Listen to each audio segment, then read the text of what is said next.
رحم الله من قرأ سورة المباركة الفاتحة.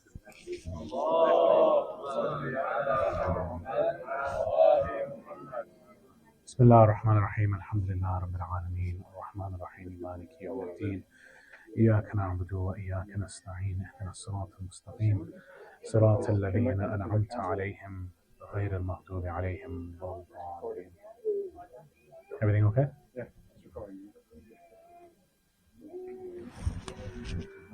أعوذ بالله من الشيطان الرجيم. بسم الله الرحمن الرحيم.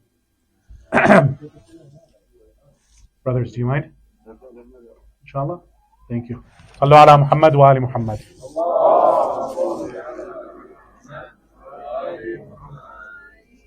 بسم الله الرحمن الرحيم. والحمد لله رب العالمين بارئ الخلائق أجمعين باعث الأنبياء والمرسلين، ثم الصلاة والسلام على أشرف الأنبياء وسيد المرسلين حبيب إله العالمين أبي القاسم محمد وعلى آله الطيبين الطاهرين الذين أذهب الله عنهم الرجس وطهرهم تطهيرا.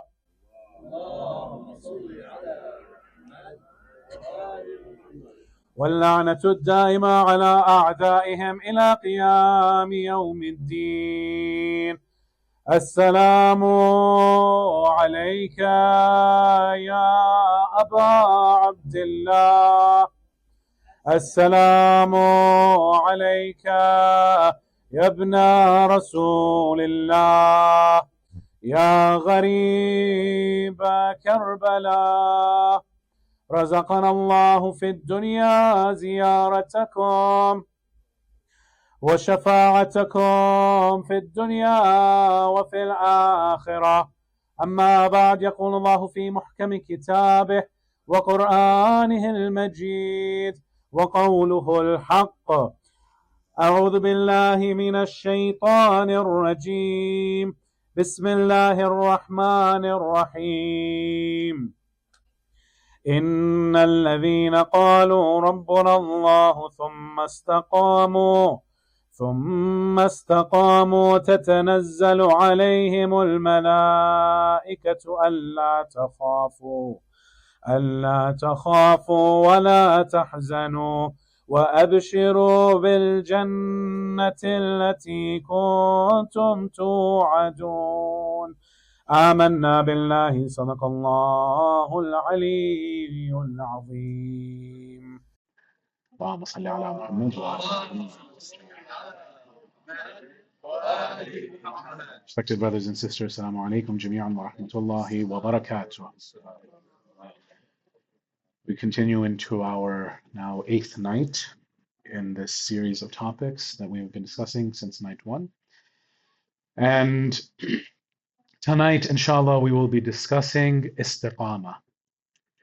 And once we go through a couple of examples, inshallah, we will relate this to Mawlana Abul Fadl al-Abbas, salamullah alayh. And then we will finish with Batmiya, and inshallah, there will be food. Last night, we talked about probably the most technical of all of the topics planned for this series, and that was the mind. 2 nights before that, we talked about the ruh. And we talked about how our actual essence, our true selves, is the ruh. All of these sensory inputs, sami'an basira, are nothing but the mind. Last night we looked at time and space and sleep, and we saw that time and space were the mind's way of translating very badly infinity and eternity. And where did we get infinity and eternity from? Huwa al-awwalu wal-akhiru wal-zahiru wal-batinu. From this, we understood that Allah subhanahu wa ta'ala is infinite and eternal. And these are the only names that Allah subhanahu wa ta'ala ever uses for himself with the wow. Tonight, inshallah, the topic of istiqama, we'll start off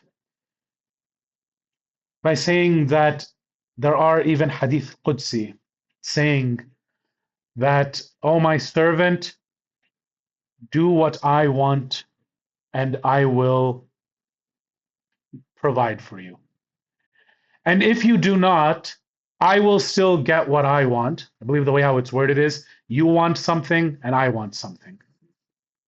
If you do what I want, I will give you what you want.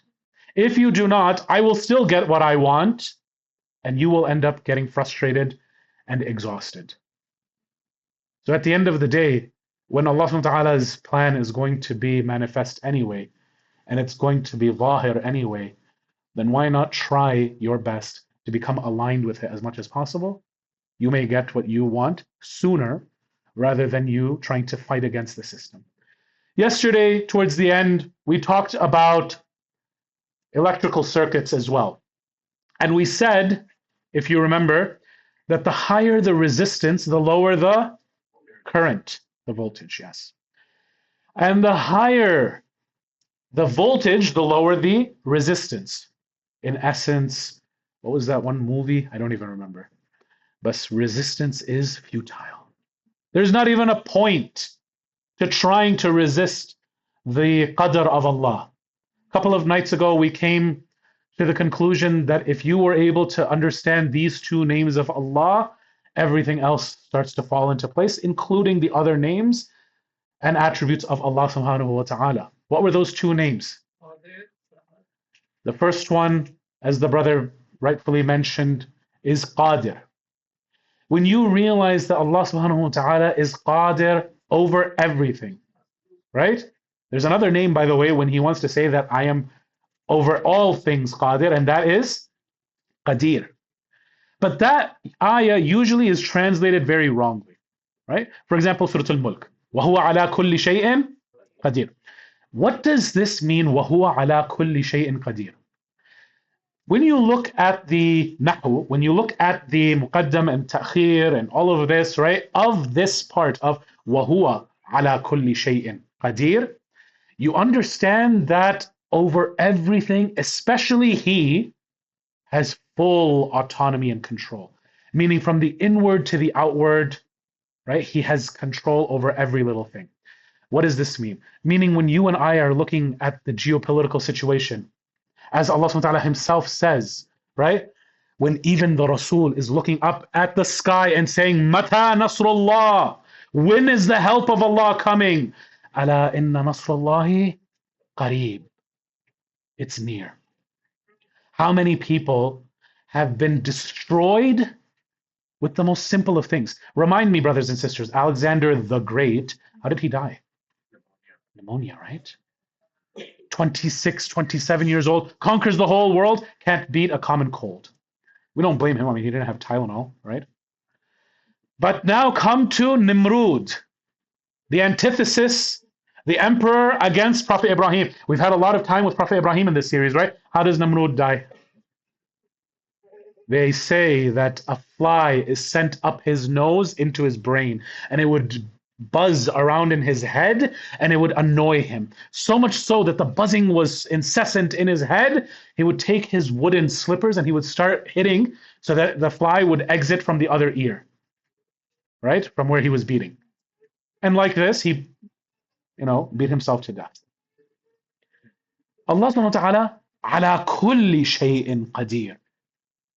If he wants, he can go and make something from internally go wrong, from externally go wrong. If he wants, he could go and make their social life go wrong. How many of us, by the way, and I'm looking specifically at the brothers, have come to experience that a happy wife equals a happy life? Oh, if the wife is not happy, inna lillahi wa inna ilayhi raji'un. Now the whole entire system goes upside down, and now you can't do anything. Nothing works for you. As the brother correctly said, it becomes Yawm al-Qiyamah. وَنُفِخَ فِي الصُّورِ. Khalas. You're done. When you have a happy wife, everything starts to work fine for you. I remember I was young and I was so young, I was still going to a pediatrician. I go and the headache that I had, it wasn't too serious, but it was just there for too many days. My parents are like, okay, hey, he's kind of, got this for a long time now. Is he okay? The doctor's like, look, nothing's wrong, this and that. I went and made a comment. I'm like, subhanallah. He was a Coptic Christian. He's from Egypt. Very beautiful man. Comes up, I come up to him and I say, subhanallah, how quickly just one headache has made everything else in my body feel weak, right? Because it was starting to turn into a little bit of a fever, like that pre-fever, and now your whole entire body, oh, you can't go. And of course, I was saying this because hopefully he'll write me a note so that I don't have to go to school. He goes like, yeah, subhanallah, like, one small little thing goes and takes the insan completely out, right? Allah subhanahu wa ta'ala ala kulli shay'in qadir. You have to start realizing, brothers and sisters, and I have to start realizing just how powerful Allah subhanahu wa ta'ala is, right? Over each and every single aspect. These mufsideen fil ard, right? When we go and say, Ya Allah, when will you finally, how many of us know that some of these fara'een have cancer and they're on a clock. They're not here for too long, right? These kinds of people, yani, take the example from Al-Qasim from yesterday, right? Where even his sandal is more important than some of these people. Yes, they are wreaking havoc in the world. But when you have that yaqeen on Allah's system, everything starts to become very easy. Like Imam al-Hussein alayhi salam, when he goes and throws the blood up into the air, right? Not tomorrow night, the night after, of that tifl al-radi'. And he says, what makes it easy for me is that Allah is watching. Inshallah, we'll see on the day of Ashura in the Maqtal, the du'as of Imam Hussein at Ashura and how quickly they become mustajab. Imam al-Jawad, salamullah alayhi, sallu ala Muhammad wa ali Muhammad.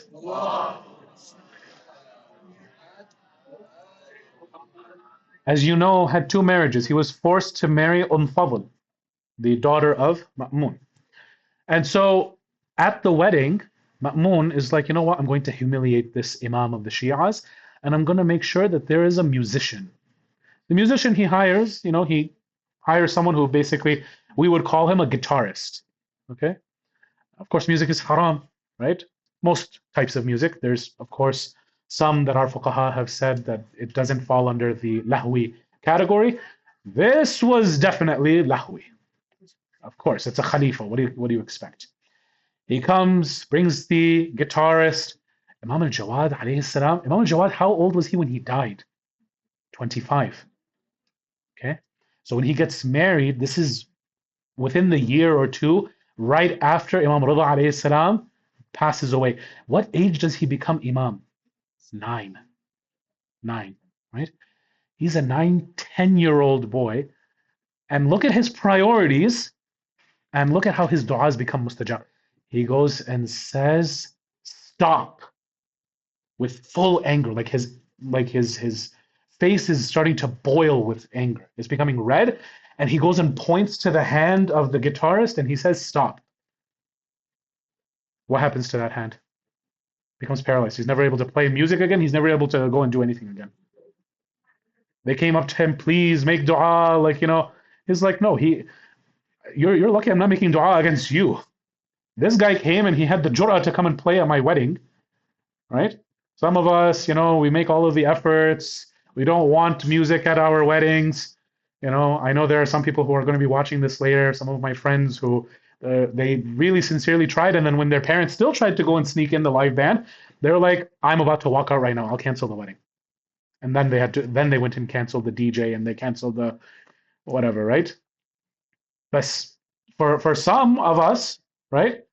The wedding is not the most holy day. This isn't an answer to my du'as that I've been single my whole entire life and I'm asking, Ya Allah, please, please, please give me, anybody, right? Some of us have been at that stage where we don't get the high school sweetheart or whatever, and you're just asking, Ya Allah, please, anyone, right? I'm not going to be picky, just anyone. Allah sends anyone, right? And alhamdulillah, they have good akhlaq, they have good religion, they have good everything.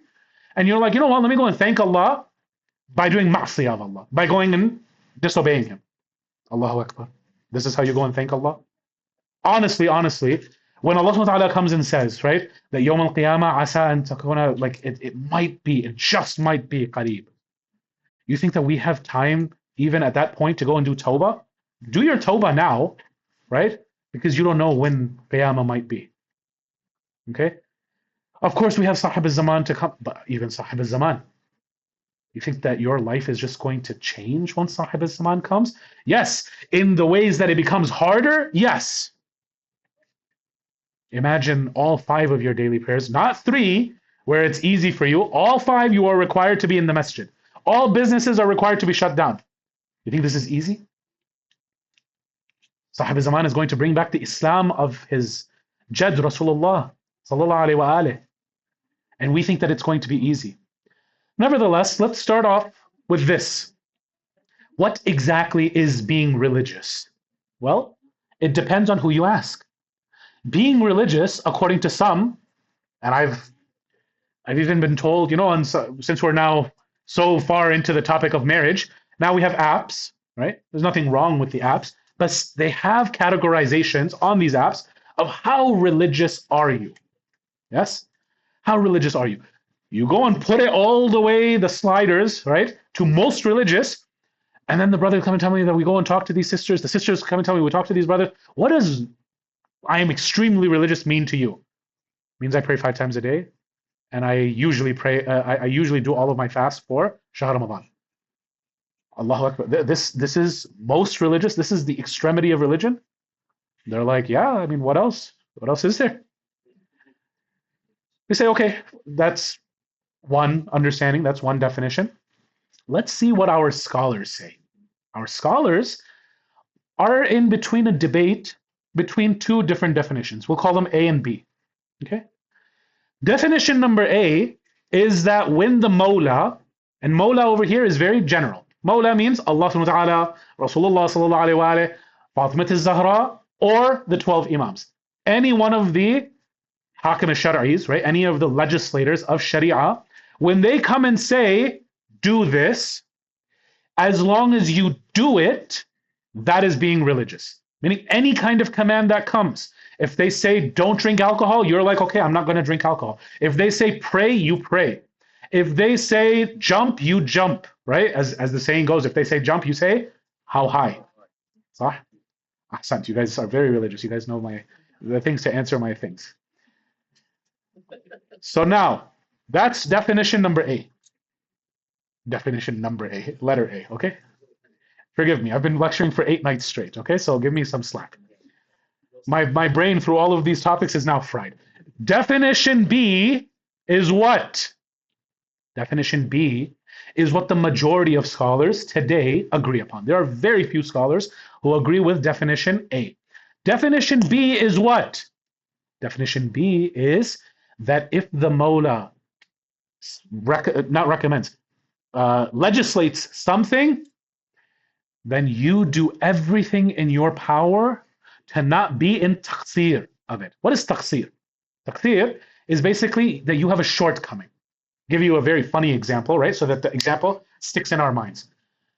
I have a kid, right? Inshallah, when he grows up, I'm going to go and tell him, Baba, bring me water. He has 2 options, right? Either bring me water or bring me water. At the end of the day, right? He has to either bring me water or he brings me water. Now, let's say he comes and brings me water, but he brings it half an hour later. Would you consider this as obeying my command? Or would you consider it as there was some taqsir, there was some shortcoming? So the scholars would say being religious is doing everything in your power to make sure you don't have any shortcomings with regards to the ahkam of Allah. Meaning, he said pray, right? He said pray your dhuhr today, not do it qadha 5 years from now. Yes? Baba, I prayed. I fasted. That's not all that Allah wanted from you. Give you an even funnier example. Inshallah, and please say Ameen after I say this, but Sahib al-Asri was Zaman comes to my house. Ameen. Now I go and tell my son, Baba, bring the Imam some water, right? And now he comes and brings warm water. He brings it tomorrow. Okay, he brings it like, 3 drops. This is, yani, like Quran comes and says, وَقَدْ حَقَّ عَلَيْهِ الْقَوْلِ, right? The punishment is deserving on him, like quick, like, 4 slaps or something like that, right? Like, what the heck is this? I raised you better. This is an embarrassment. You are embarrassing me in front of our guest, and what a guest. And the more honored the guest is, the more of an insult it is when he doesn't do what I ask him. Yes? Now, when Rabbul Alameen comes and says to you, pray, you says, I have other priorities. Rabbul Alameen comes and says, for example, go to Hajj. We say, inshallah, when I get older, right? What do you mean older? You're already an adult. You have a beard, right? You're baligh. You wear hijab. La, la, la. I mean older, like 75, 80, when I'm ready to go and do Tawbah, once I've done all of my Las Vegas stuff, right? Not you guys, but people who come to Las Vegas to go and do Las Vegas stuff.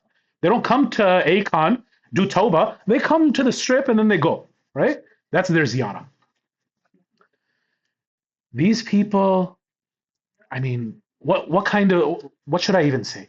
The level of taqsir is unimaginable.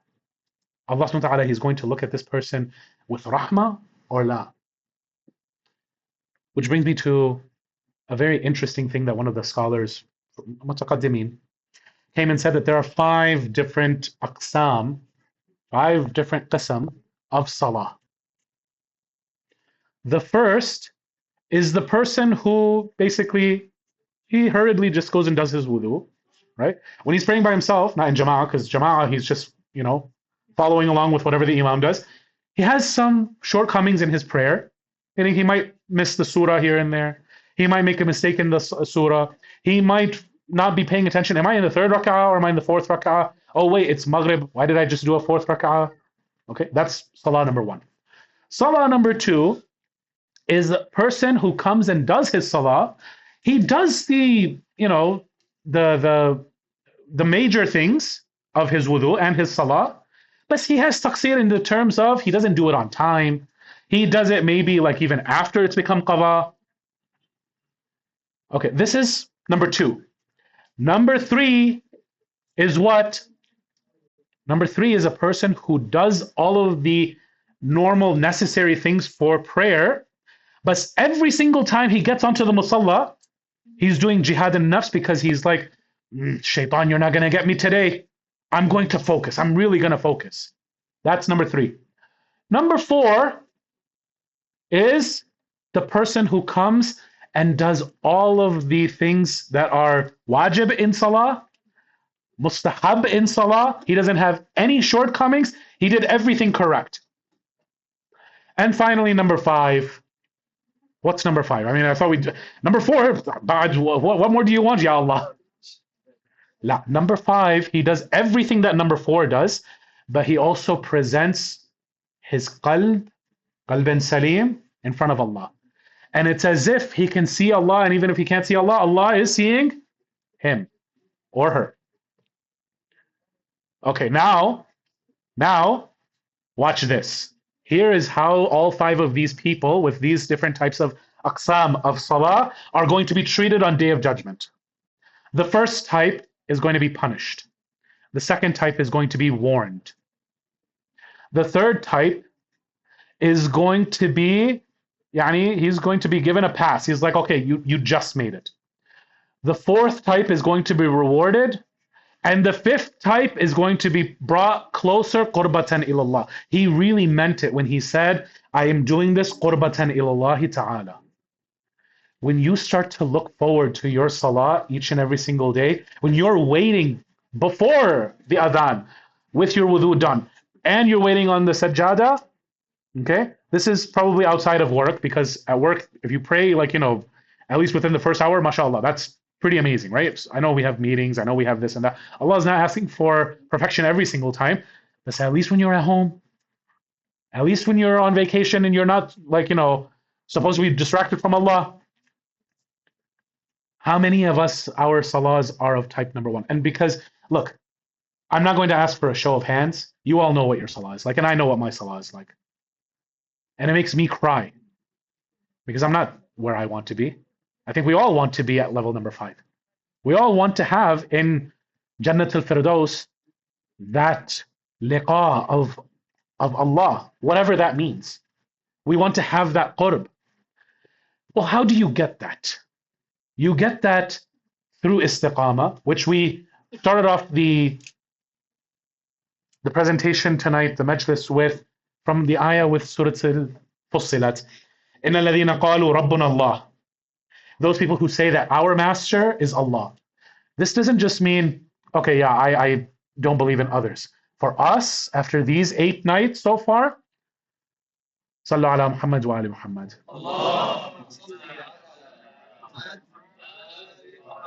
It's a good reminder. If everyone could please take a moment to just put your phones on silent, it would be really appreciated.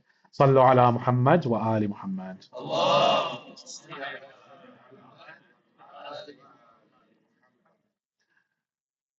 بسم الله الرحمن الرحيم إن الذين قالوا ربنا الله ثم استقاموا تتنزل عليهم الملائكة. They say that this is happening at the time of death. Those people who were steadfast, they kept to the amr of Allah, they didn't let anything, meaning their culture, celebrity influence, my parents, my family, as I was saying in Salat al-Jumu'ah, everybody does this, right? Who cares? شو خص everybody? Who cares if everybody is doing this way? Allah said do that way. Right? تتنزل عليهم الملائكة ألا تخافوا ولا تحزنوا. Khawf is for what? Past, present, or future? What do you have fear about? Things in the past? You fear things in the past or fear things in the future? Future, good. ولا تحزنوا. Huzn is grief. Grief is for things in the past, present, or future? Past. What did we say yesterday? The only thing that you ever exist in is now, the present, right? You don't have anything to worry about in your dunya, which is now your past, okay? You are now in the ever-present now, and for your future, you also have nothing to fear. The malaika are coming and telling you. They're giving you bushra, like they're giving you congratulations. Hey, you made it. أَلَّا تَخَافُوا وَلَا تَحْزَنُوا وَأَبْشِرُوا. And now we give you congratulations بِالْجَنَّةِ الَّتِي كُنْتُمْ تُوعَدُونَ, with that Jannah that you were always promised for. Now, I don't know about you, but I definitely want to have that kind of a congratulations as soon as I die. Because I'm sweating right now that is this something that Allah is accepting, right? Inshallah, this series, Allahumma taqabbal minna hadha al-qalil, right? But from all of us, our hudur in these majalis, all of us, our participation in all of the activities, all of the rituals for Aba Abdullah, are they being accepted? Or am I doing it for riyah? Am I up here so that people know my name? Am I doing this so that people say, wow, mashallah, Maulana, you have a very good recitation voice. You have a very nice... And this, brothers and sisters, is where 2 tools come in. Muraqabah and muhasabah. When you start to improve on yourself slowly, little by little, day by day, week by week, month by month, eventually you will start to see monumental changes. There's even a book written about this in the secular world called Atomic Habits. And the mathematical thing that he went and worked out over there, which I find fascinating, is that if you're just 1% better than who you were yesterday, eventually, I think it's by the end of the year, was it? You'd be 37% better than who you were at the beginning of the year. 37%. 33% is 1/3 better. You're more than 1/3 better than who you already were. Change doesn't happen overnight. This is Darul Asbab. This is cause and effect world. You can't just one day, fly through the samawat and ard with regards to the commands of Allah. You have to start somewhere. Now I know some people, it doesn't have to be even in this majlis, but worldwide, aren't there people who struggle with hijab, male and female? Yes? Aren't there people who struggle with praying on time? Aren't there people who struggle with relations between mahram and non-mahram? Yes? Everybody has somewhere to go and start. And so what I would ask as homework, yes, I'm giving homework, is at least every single week start off by identifying 2 major things that you need to cut out right away. Because you know that when you come in front of Allah, This needs to be something of your past that you have already repented for, not something that you are inshallah going to repent for and you're just getting to it. Identify two things every week in your own personal life. This obviously should be every day, but at least start with two things per week, especially if they're the big vices, right? The major, the kaba'ir. And try to implement one thing good in your life new every week. Eventually, later on, this goes from week to day. Eventually, this goes from one to multiple. Because, brothers and sisters, when you can't trust your own eyes and ears, and you have to start trusting Quran and Ahl-ul-Bayt, there are too many mustahabbat that you can't even begin to imagine how poor you are when it comes to how much you need these. I'll give you an example. One of my teachers, when he gave me the example that imagine you get to Jannah. Inshallah, I mean for all of you and for us too. You get to Jannah, and now the angels, they're showing you around the really high value properties. And you're like, hey Malaika, like how much for that one? I'm like, oh, you want that one? Yeah, no problem. Let's see your account. This one is worth 600,000 Hajj. Allahu Akbar. Malaika, I don't think you knew, but Hajj was very expensive, right? So I have one. Would that work? No. 600,000 Hajj. Can you read the real estate sign that we have over here? It says 600,000. Okay. Can you explain to me how I was ever supposed to go and get 600,000 Hajj? Well, you had your scholars who gave you something that was really cool called At-Tasamuh fi Adillat As-Sunan. How many of you, by show of hands, have heard of At-Tasamuh fi Adillat As-Sunan? Besides those of you who went to Hawza. Nobody. It's okay. You were today years old when I informed you, okay? At-Tasamuh fi Adillat As-Sunan means that as long as you can find the tradition, mustanad, meaning it is in a book of Ahl al-Tashayyu', meaning the Shi'as, the 12er Shi'as, as long as you can find something that says, Qala Rasulullah, Qala Sadiq, Qala Rida, if you do this, you will get this, then whether the sanad was correct or not, whether it was researched or not, whether it was, okay, I'll give you even a crazy example. If you went and did 2 rak'ahs right now on Thursday, what's the date today? July 3rd, yeah? Between Maghrib and Isha, then you would have 2 rivers of chocolate milk. Where did you get this from? Well, I got it from this book. You do this with the full iman that if I do this, Ya Allah, please, I'd like that chocolate milk river too, please, right? You go, and now Allah subhanahu wa ta'ala is like, look, you went and did this seeking my rida, my satisfaction. Now that you were expecting something, I'm going to be bakhil, hasha. Allah subhanahu wa ta'ala is going to give you whatever is actually there in our kutub. Okay. Coming back to that example of 600,000 Hajj. Pretty big number, right? There are some salahs that you can do that, according to Rasulullah sallallahu alayhi wa sallam, will give you the thawab of 50 Hajj maqbula and 50 Umrah maqbula. There are others in the first 10 days of Dhul Hijjah, for example, right? That you can do, that was, for example, given to Nabi Musa, and it was narrated by one of our imams. Is the hadith true? Doesn't matter. You will find this in the Risalat al-Amaliyah of Sayyid al-Sistani, of Sayyid al-Khamenei, of Sayyid al-Fadlallah, pretty much every single one of the scholars today, with a handful who do not.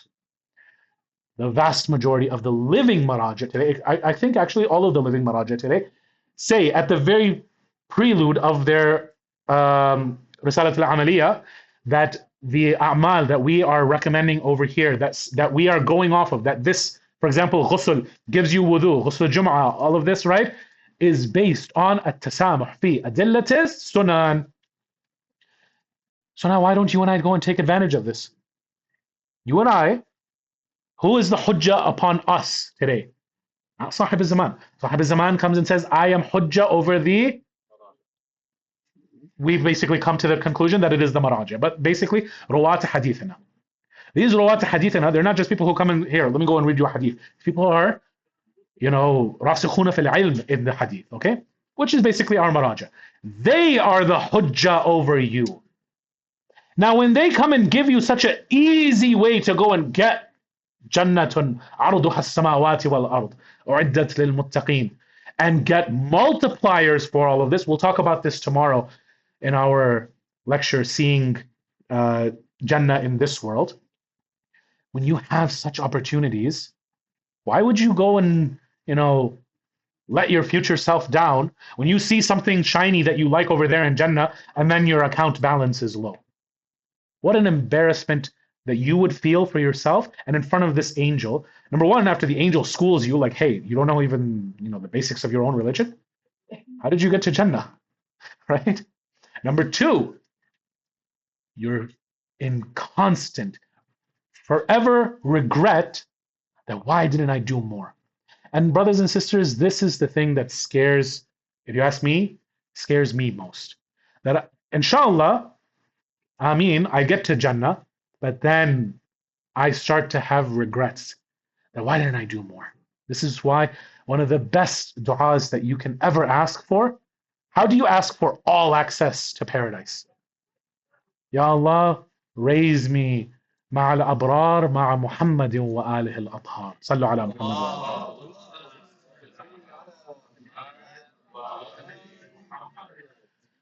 So now we've covered basically this ayah of Surah Al-Fussilat, but understand this. When you stop resisting Allah's plan and you read ayat like this, وَمَا تَشَاءُونَ إِلَّا أَن يَشَاءَ اللَّهُ إِنَّ اللَّهَ كَانَ عَلِيمًا حَكِيمًا. You cannot will anything except for what Allah eventually allows to happen, right? If I want water right now, right, I can go and open this up, but I'm not at the end of my point, so I'll just keep on making my point with this water. And then I'll go and bottle this up, right? And I'll come back to the water later. So it wasn't within the amr of Allah. He didn't command that I should be taking this right now. Because there is no escape once Allah has commanded something. Once you understand this, now all of your desires become obedience to commands. And we covered this in previous nights. But when you understand this, now you start to understand why Rasulullah and Imam Ali alayhi salam, why they forbade us as Muslims from ever saying law. Law means if only. Ya Allah, if only this had happened. Why? Because wisdom dictates that he who wishes for something, pay attention to this very closely, he who wishes for something in a given moment, other than what Allah subhanahu wa ta'ala has made to appear in that moment, has not left jahl behind. You are okay with whatever Allah subhanahu wa ta'ala, yesterday we were calling it downloads. Maybe that was too, advanced, the terminology. Whatever the situation is, you accept. Right? رِضًا بِقَضَاء وَتَسْلِيمًا لِأَمْرِهِ. When Allah subhanahu wa ta'ala gives you good situation, bad situation, you're okay with it. If you wish for something else, you haven't left jahl behind. You have to make the most of whatever this moment is and react appropriately. If you fail to, you are the failure. In Allah's eyes, you are what? The failure. So when you say steadfast and you trust that promise, then you have to understand that this takes time. Let's use the example of rizq. Okay, I was giving the example to my brother, my dear brother Muhammad, may Allah bless him. On my first day, I have this bad habit. Whenever the organizer says, hey, so what are you going to talk about? I just come and vomit all of the ideas out. He's like, wow, that's really cool. And I was telling him, when it comes to rizq, you go and ask Allah, and you trust Allah, and you really believe, mashallah, you really believe that la hawla wa la quwwata illa billah, but then you don't have the patience. When you don't have the patience, my recommendation is to imagine it like this. There are sab'a samawat. And what did Allah subhanahu wa ta'ala say to Musa? قَدْ أُجِيبُ دَعْوَتُكُمَا. Yes? But between قَدْ أُجِيبُ دَعْوَتُكُمَا, our Imams say, and the actual fulfillment of the dua, what do the Imams of Ahl-ul-Bayt say was the timeline between, yes, your dua has been answered, and for them to see the answer to that dua? You know how long it was? 10 years. Now, you usually and I usually don't have 10 years of patience. Ya Allah, I made a dua. Amazon can get it to me within, same day delivery usually. Could you at least do 2-day prime delivery? Right? I'm one of your mu'mineen. Inshallah, one of the muhsineen, one of the muttaqeen. Inshallah, ma'a Muhammadin wa ali Muhammad. Yeah, you say inshallah. Allah knows what you actually are. You can't fool Allah.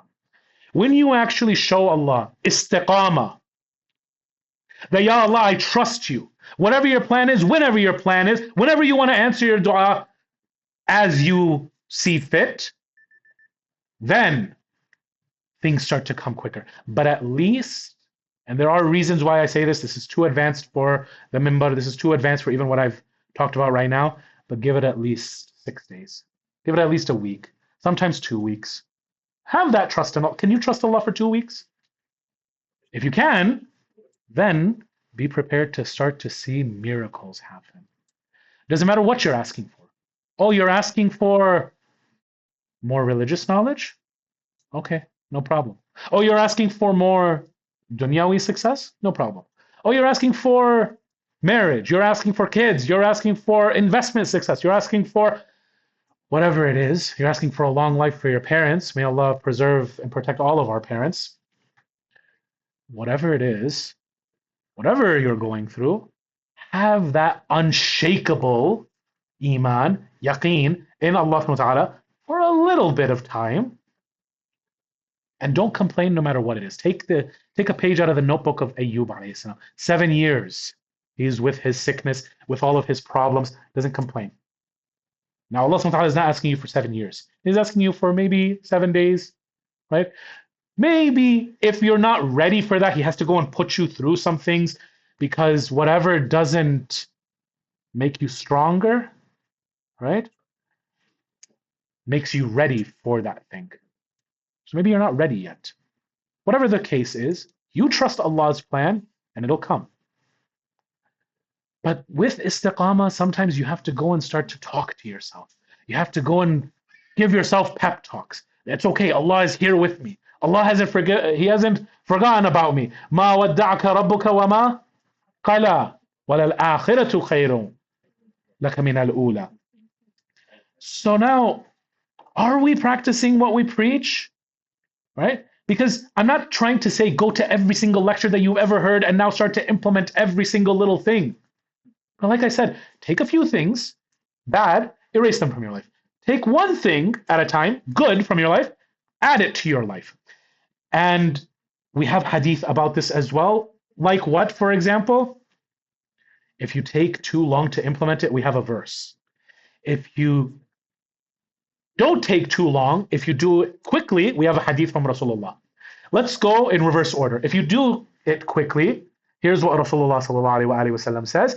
And we have this also from the lips of one of our recent scholars who passed away, Ayatollah Muhammad Taqi Bahjat. Many of you have heard of his name. Very pious individual, righteous scholar. What does Rasulullah say that Ayatollah Bahjat also said? When his students would come up to Ayatollah Bahjat, they would say, how did you get so many karamat? How did you get so knowledgeable? How did you do all of this? You became a mujtahid, a marja by the age of 20. How did you do this? He says what Rasulullah said. He said, if you act on what you do know, Allah will teach you what you don't know. You know how many times me and my family, we would ask ourselves, because we look at our Ismaili family, right? And we're like, why didn't Allah guide them as well? Because with whatever we did know, we implemented. And so Allah is like, okay, here's some more. Can you handle this? Okay, here's some more. Can you handle this? Can you handle this? Can you handle this?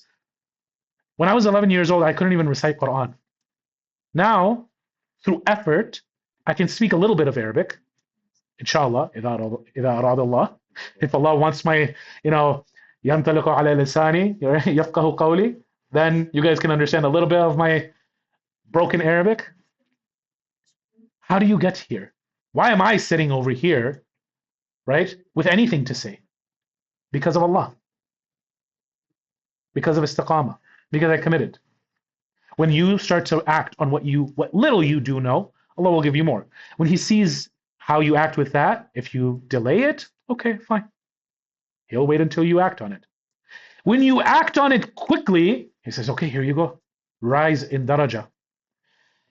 But when you take too long, then we have an ayah going back to our favorite surah, Surah Al-Hadid, in this lecture series. أَلَمْ يَأْنِ لِلَّذِينَ آمَنُوا أَن تَخْشَعَ قُلُوبُهُمْ لِذِكْرِ اللَّهِ وَمَا نَزَلَ مِنَ الْحَقِّ وَلَا يَكُونُوا كَالَّذِينَ أُوتُوا الْكِتَابَ مِنْ قَبْلُ فَطَالَ عَلَيْهِمُ الْأَمَدُ فَقَسَتْ قُلُوبُهُمْ وَكَثِيرٌ مِّنْهُمْ فَاسِقُونَ. If you take too long, remember we've been using as foils, right? Literary foils. We don't want to be like غَيْرَ الْمَغْضُوبِ عَلَيْهِمْ وَلَا الضَّالِّينَ. We want to be on صِرَاطِ الَّذِينَ أَنْعَمْتَ عَلَيْهِمْ. Well, what did مَغْضُوبِ عَلَيْهِمْ وَلَا الضَّالِّينَ? What did they do?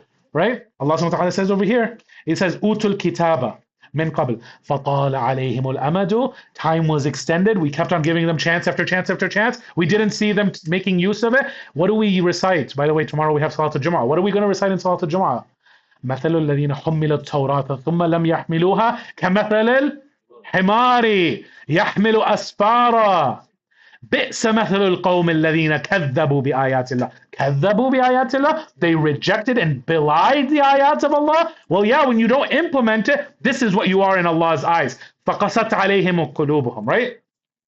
فَقَسَتْ قُلُوبُهُم وَكَثِيرٌ مِّنْهُمْ فَاسِقُونَ.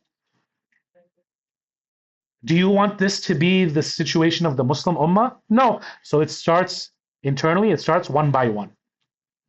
So, muraqaba, muhasaba, are the ways to go and do that. Final piece of advice, brothers and sisters, is tomorrow, inshallah, when we start talking about some of these mustahabbat, these extra added things that Allah loves, these extra things that will get you into higher and higher and higher places and darajat in Jannah.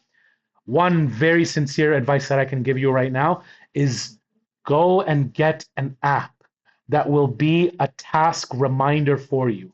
Okay? There are two that I know that are at least on Apple, Android, PC, iPad, Madri Shinu, whatever you want, right? It's there. I don't think it's on Xbox. Inshallah, if you're that you're that distracted and you need even a task reminder on Xbox, I think you need to get off the Xbox.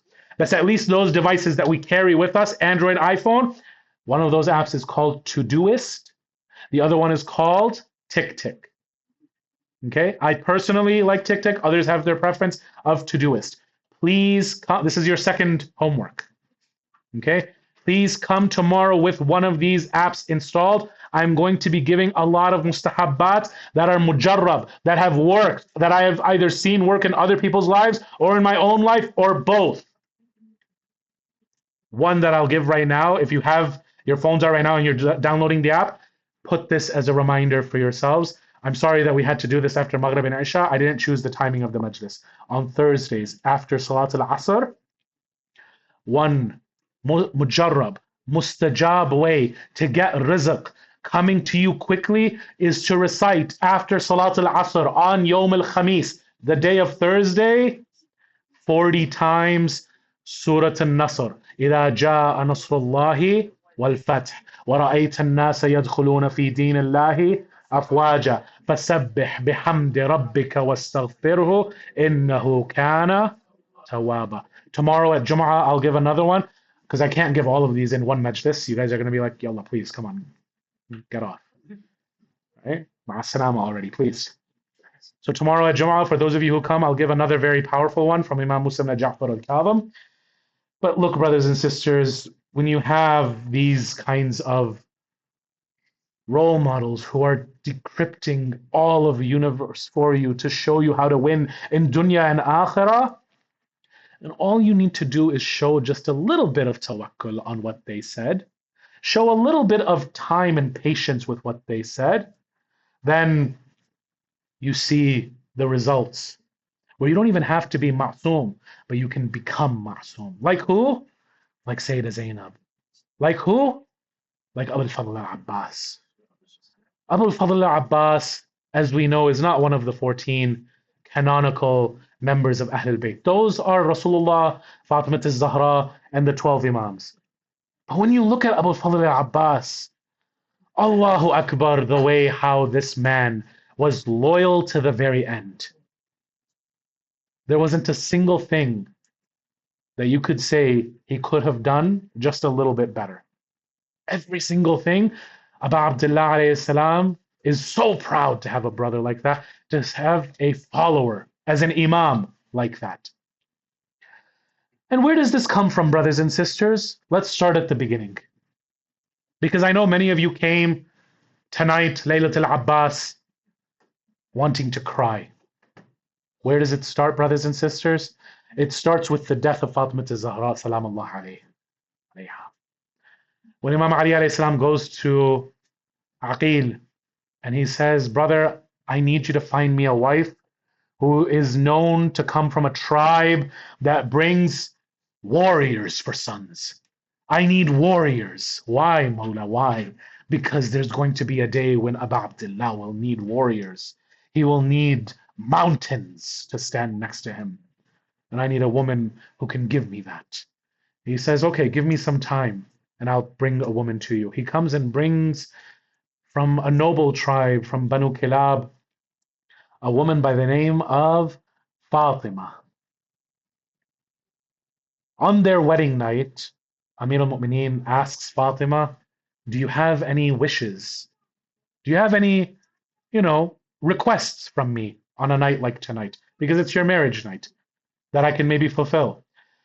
She says, Ya Amir al-Mu'mineen, I want you to change my name.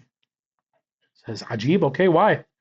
Says, because every time I look at your four kids, Al-Hassan and Hussein, and Zainab and Kulthum, every time you take my name Fatima, I start to see their eyes start to swell up with tears because they start to remember their mother, Fatima al-Zahra. Please do me the favor and change my name. Says, okay, what would you like me to call you? She says, my goal now in life is to give you sons. Call me from now on Ummul Baneen. This is Ummul Baneen that we're talking about. Ummul Baneen, when she gives birth to her first son, Abul Fadl al-Abbas, she brings the young baby swaddled in a cloth and brings him to the father. Amir al-Mu'mineen unwraps the swaddle and looks at the right and left hand of Maulana Abul Fadl al-Abbas, and he kisses the right hand and the left hand. Baneen starts to cry. Mawla, is there anything wrong with the son that I've given you? He says, no, Ya Baneen, there's nothing wrong with this boy.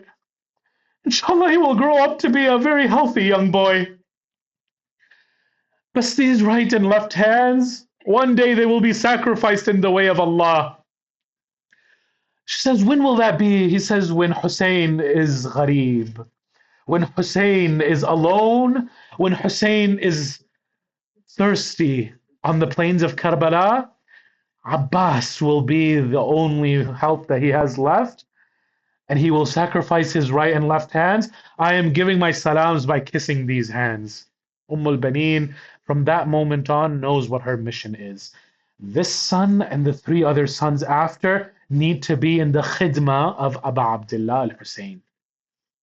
All of the other kids on the 19th through the 20th and the 21st of Ramadan, when Imam Ali alayhi salam is struck, they are being given the wasiyah that you have to go and serve your new Mawla. After me, the Imam of the time is Al-Hassan.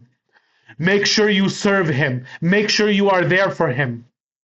Abbas and his brothers got the same wasiyah, but then they got another wasiyah. You have to go and take care of Abu Abdullah al-Hussein.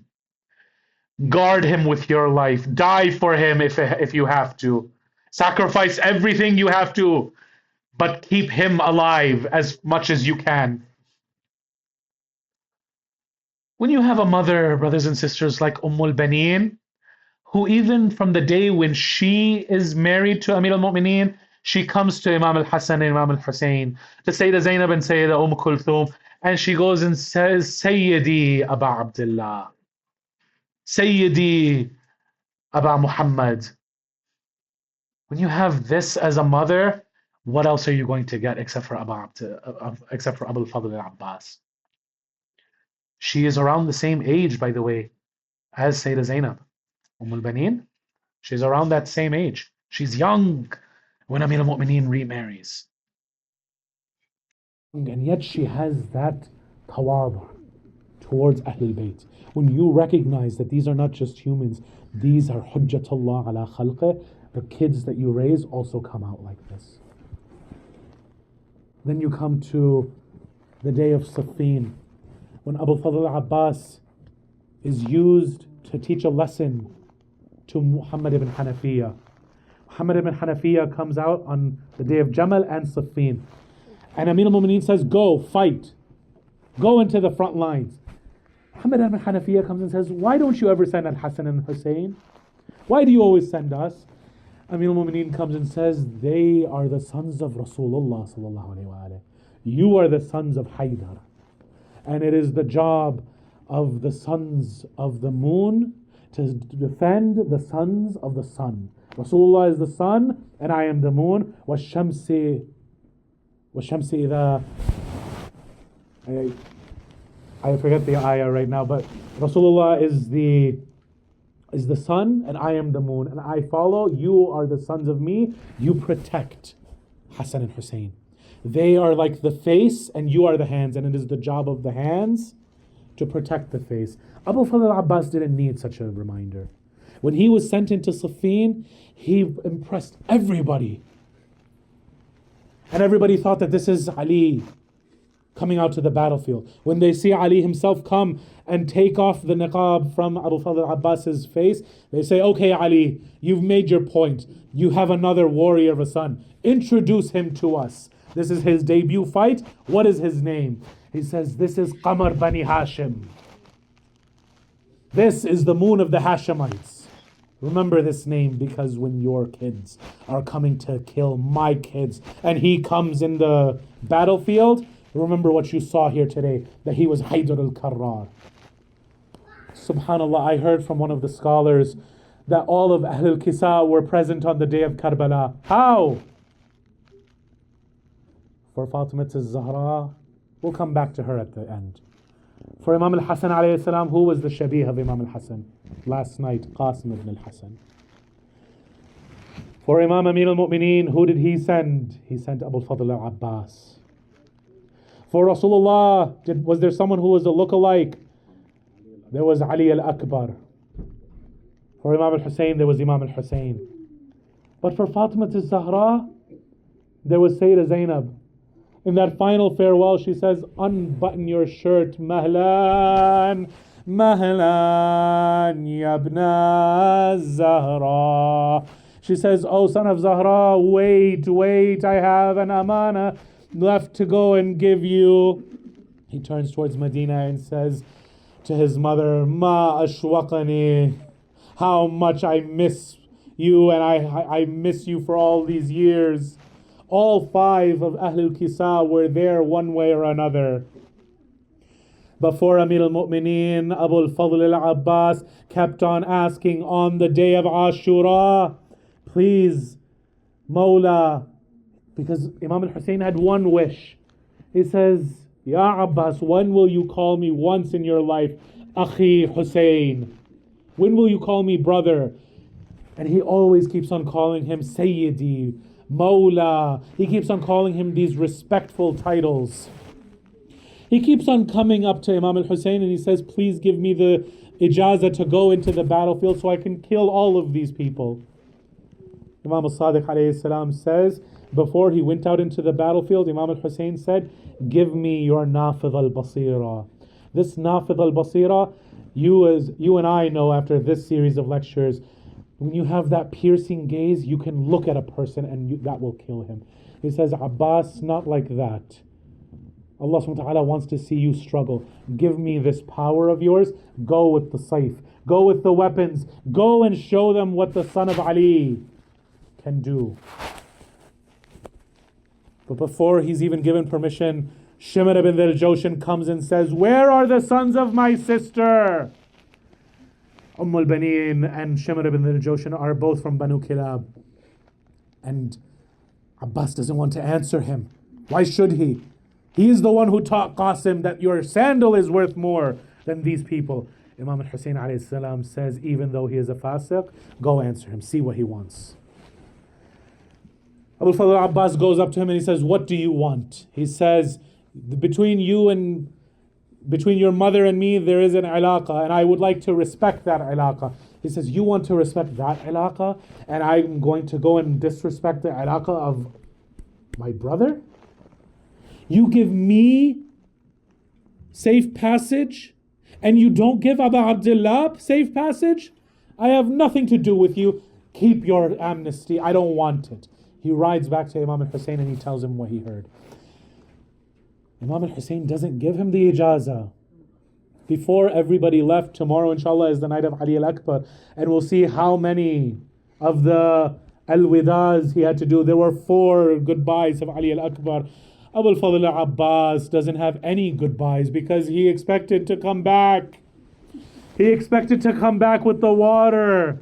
But before he even has that ma'adhara, he has that excuse to go, he keeps on hearing the whole entire day of Ashura, Atashana,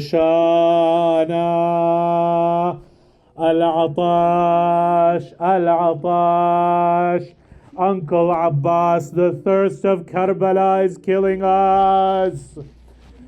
Why, brothers and sisters? Why was there so much thirst? Because on the day of Ashura, Imam al-Hussein had lit a fire behind the tent so that no one could attack from behind. The heat from that fire is starting to come towards the tents.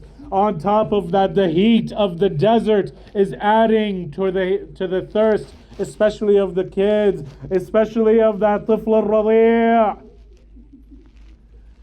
3 days it's been since Abu al-Fadl Abbas was able to get water the last time, because on the 7th of Muḥarram he was able to break through their stronghold and bring a few gallons of water. But brothers and sisters, when you have 120, 200 people, more and more people are coming from the Mal'oon army, and they're exchanging the Jahannam for Jannah, and they're coming to Abu Abdullah's side. More people need water. More people need this thirst quenched.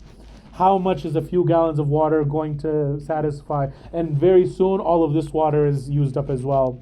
Until finally Abbas alayhi salam comes and says to Imam al-Hussein, I can't take it anymore. That cry of innocents who are coming and saying, Al-Atash, Al-Atash.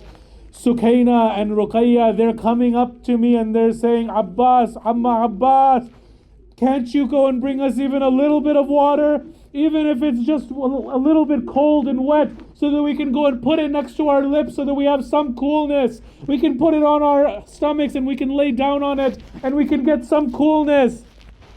Abbas says, please, ya akhi, let me go and kill them. But when he changes his tune and he lets the young girl go and ask on his behalf, now Imam al-Hussein has that tie to that young daughter. Now the daughter is tugging on his abba. She says, please let my uncle go and get us water.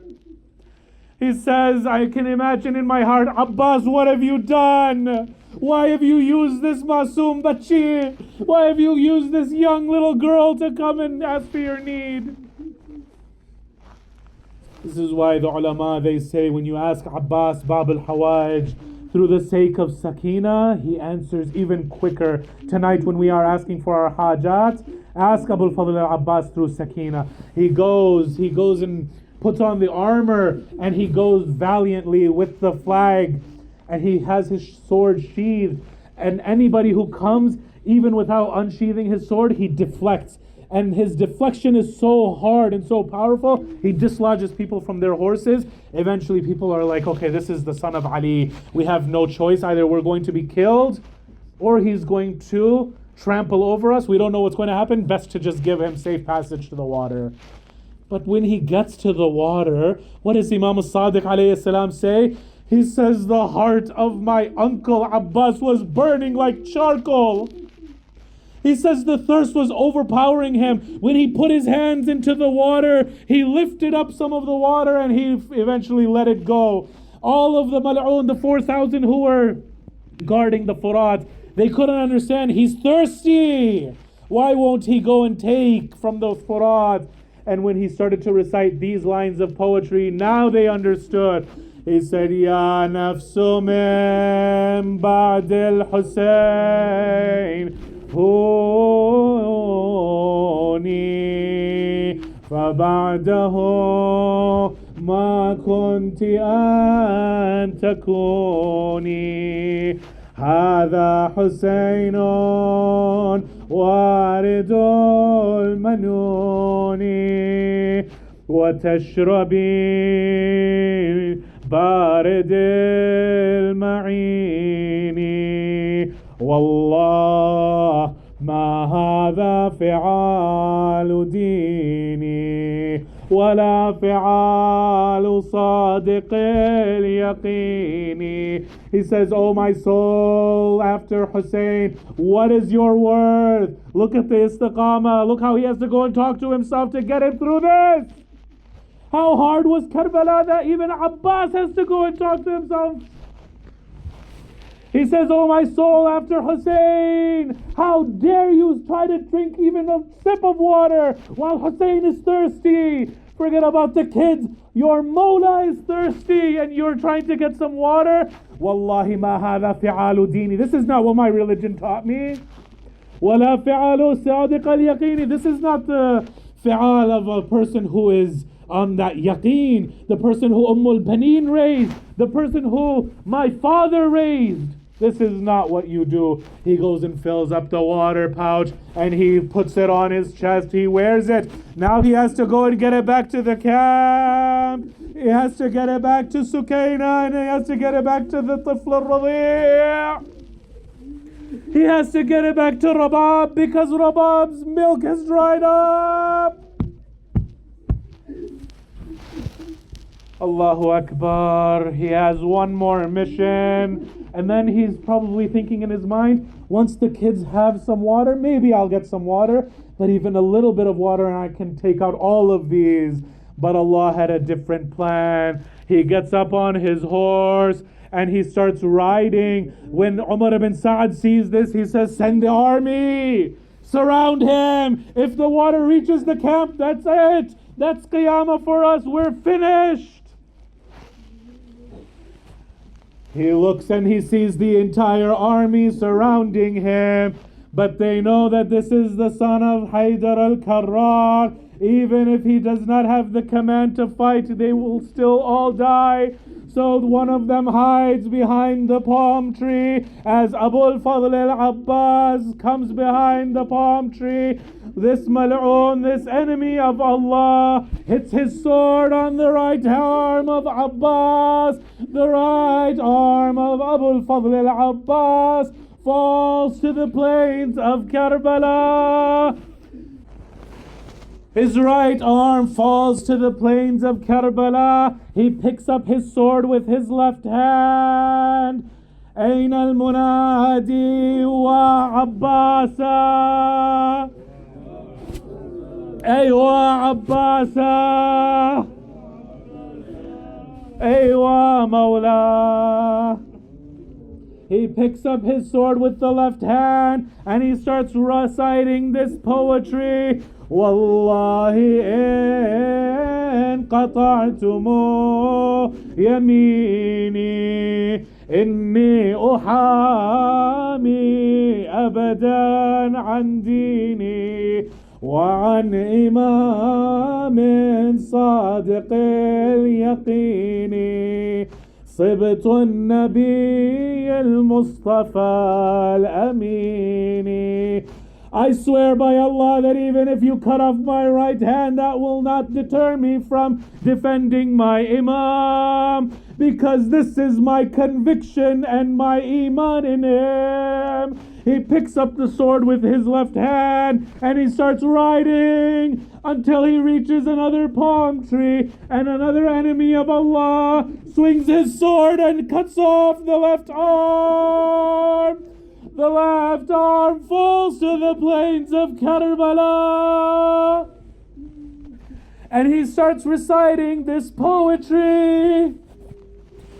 Ya nafsu la takhshay min al-kuffari wa abshiri bi rahmatil jabbari. قد قطعوا ببغيهم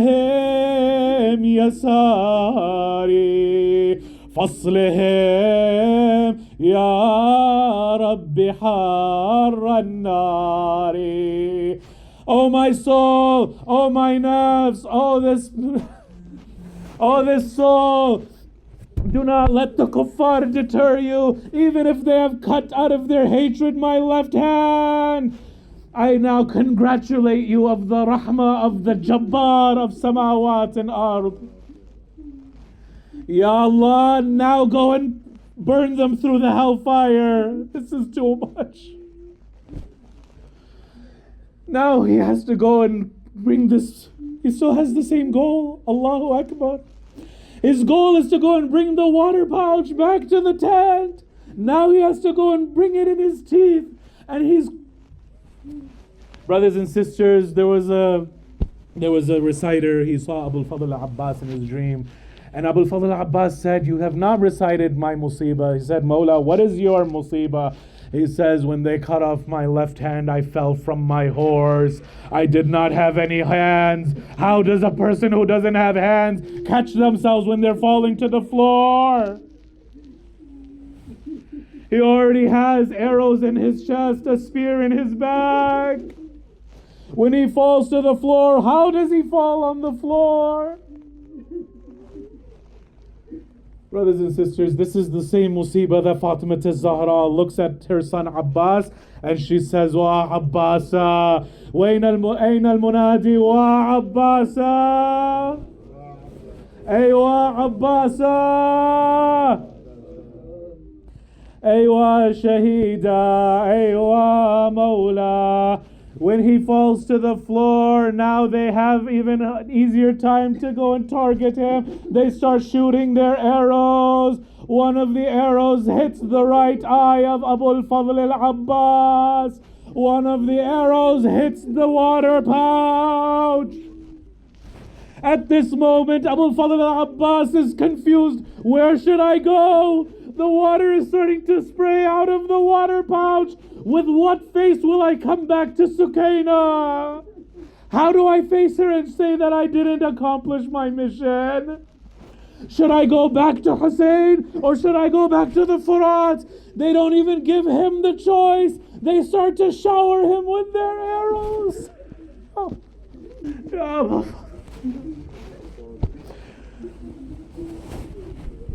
At this moment, one of the mal'oons brings out the iron pillar and they hit him in his head. They keep on hitting him with the spears and the arrows, but the hardest hit was with the iron pillar. They say that it was braided iron. When Imam al-Hussein alayhi salam came from the tent, they all dispersed. But now Abu al-Fadl al-Abbas has blood in his eyes, so he can't see. He says, oh man, he can hear the footsteps. He says, oh man, if you have come to finish me, I beg of you, give me one moment.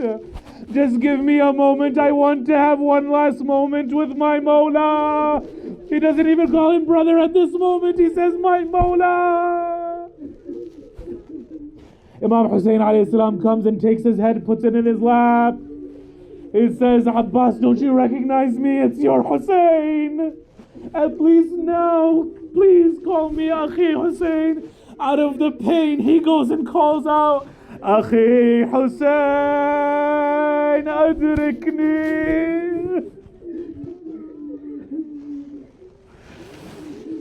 Imam al-Hussein alayhi salam tries to put him in his lap. He keeps on taking it off, puts it in his lap, takes it off. Why, Abbas, why do you take your head out of the lap? He says, because in an hour from now, when you are on the plains of Karbala, who will have your head in their lap? Who will be on your chest, Ya Aba Abdullah? Why do I deserve to have my head comforted when my Mawla won't? Imam al-Hussein alayhi salam says something amazing. He says to Abu al-Fadl al-Abbas, he says, Al-an inkasara dhahri. Now my back has been broken. He says, and now my army is gone. He says, oh Abbas, what will we do without you? He tries to pick him up. He picks him up from the right side. The left side falls. He picks him up from the left side. The right side falls. He says, Abu Abdullah, when the water pouch was hit, I made the dua to Allah. And Allah told me I would, in return for this, become Bab al-Hawa'ij. I can't have this haja to go and feed the atfal of my Mawla Hussein. Every other haja I can convey and I can fulfill. Just this one I can't. He said, Ya Allah, my first haja, let me not go back to the camp. I don't want the kids of Imam al-Hussein to see my eye with I don't want them to see the three-headed arrow in my eye. I don't want them to see the spear. I don't want to see that I failed them. Leave me here. Allah has let it be that I be here. Imam al-Hussein alayhi salam walks back alone. Remember, brothers and sisters, Abu al-Fadl Abbas didn't say goodbye to Sayyidah Zainab. So when Sayyidah Zainab comes and asks him, oh Imam, where is Abu al-Fadl? He says, Raha Abbas. Abbas is gone. I left his body by the Furat. No right arm, no left arm, a spear in his back, an arrow in his eye. But that's all that Sayyidah Zainab needed on Sham Ghariban. When she had accounted for all of the people. This is it, brothers and sisters. After this, we're finished. I know you can't cry like Imam Zain al-Abidin. Imam Zain al-Abidin had to see this and he cried for 34 years. You don't have the power of Imam Zain al-Abidin to keep on crying. You have to take a break. Sayyidah Zainab after Sham Ghariban says, I'm going to go and everybody is taken care of, I'm going to go. They ask her, Sayyidah, where are you going? She says, I have a goodbye at the Furat. My baby brother didn't say goodbye to me and I need to go and complain. Brother Abbas, they burnt the tents that you put up for us. They made us run around from one tent to another and they kept on saying, where is that hero, that Qamar Bani Hashim? Call on him now, where is he? ألا لعنة الله على القوم الظالمين وسيعلم الذين ظلموا أي منقلب ينقلبون والعاقبة للمتقين. Raise your hands, brothers and sisters. Raise your hands. This is the night of Bab al-Hawa'ij, Abu al-Fadl. Brothers and sisters, please forgive me for the extra time, but nights like this, you only get them once a year, and for some of us, we may not ever get them again. Ask for all of your hajat. Ask for your hajat of your family, for your friends of deen and dunya and akhirah. Ask for me and my family and you and your family. ببركة آية الكريم. بسم الله الرحمن الرحيم. أما يجيب louder. أما لشفاء المرضى أما يجيب لقضاء الحوائج أما يجيب المضطر إذا دعا لتعجيل الفرج أما اللهم إنا ندعوك باسمك العظيم الأعظم الأعز الأكرم الأجل أعز الأكرم 10 times يا الله يا الله يا الله يا الله يا الله يا الله يا الله يا الله إلهي بفاطمة وأبيها وبعلها وبنيها والسر المستودع فيها اكشف عنا السوء يا الله اللهم اغفر ذنوبنا كفر عنا سيئاتنا وتوفنا مع الأبرار مع محمد وآله الأطهار وعلى أرواح المؤمنين والمؤمنات والجالسين والحاضرين والشهداء والعلماء اقضي حوائج المؤمنين والمؤمنات يا الله. ولنقرأ سورة المباركة الفاتحة مع الصلوات.